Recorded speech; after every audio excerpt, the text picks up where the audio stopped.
Hello সবাইকে good morning. সবাই কী করছো? তো আমি দেখো সকালবেলায় কাজটা সেরে নিয়েছি। তারপরে এই দেখো মুগ কলাই, মানে এগুলো সোনা মুগের ডাল আর কি। তো সোনা মুগ কলাই এখন আমাদের জমির মধ্যে হচ্ছে, তো দেখতে পাচ্ছ। তো আমি এগুলো সকাল সকাল নিয়েছি, একটু বেরিয়ে নেবো, তারপরে আবার রোদ উঠলে রোদে দিয়ে দেবো। তো এই জন্য তো কালকে আমি যে ভিডিওগুলো তোমাদের সাথে শেয়ার করলাম, তো অবশ্যই লাইক করবে, সাবস্ক্রাইব করবে, আর কেমন লেগেছে অবশ্যই বলবে। তো আমাদের বাপের বাড়িতে ওখানটায় ধর্মরাজের পুজো হয়। তো বাবা ধর্মরাজের মানে ভাড়াল ঘোড়া যেটা বলে সেইটুকুই আমি তুলতে পেরেছি, তার কারণ আদার্স ভাই আমি তো যাইনি।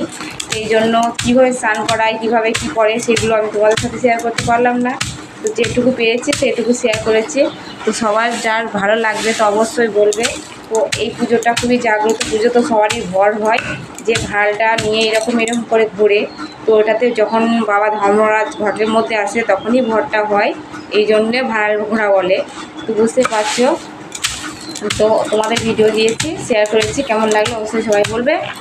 আর দেখো আমি কলাইগুলো কেমনভাবে ঝরিয়ে নিলাম। তো এই দেখো এইটা একটু তুলে নেব।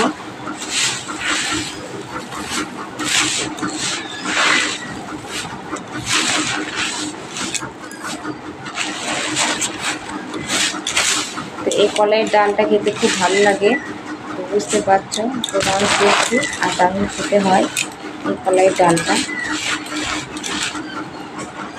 তো সবারই জমিতে আছে নাকি জানি না, তো এগুলো আমাদের জমিতে হয়। তো এই খোসাগুলো আরেকবার রোদে দেবো, ভালো করে হয়ে যাবে। আর এখানে দেখো ফুলের মধ্যে নিয়েছি কলাইগুলো, দেখতে পাচ্ছেন।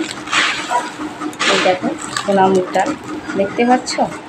অনেকে মলে মুগ কলাই, তো দেখতে পাচ্ছ এগুলো আমাদের জমির মধ্যে হয়। এই দেখুন একটু পাওয়াতে নেবো, তাহলে পরেই ঘর ঢুকে যাবে সোনা মুগ ডাল। তো কেমন লাগলো এই ভিডিওটা ছোট্ট করে তোমাদেরকে দেখালাম, কেমন লাগলো অবশ্যই বলবে। আর সবাই সুস্থ থেকো, খুব ভালো থেকো, টাটা।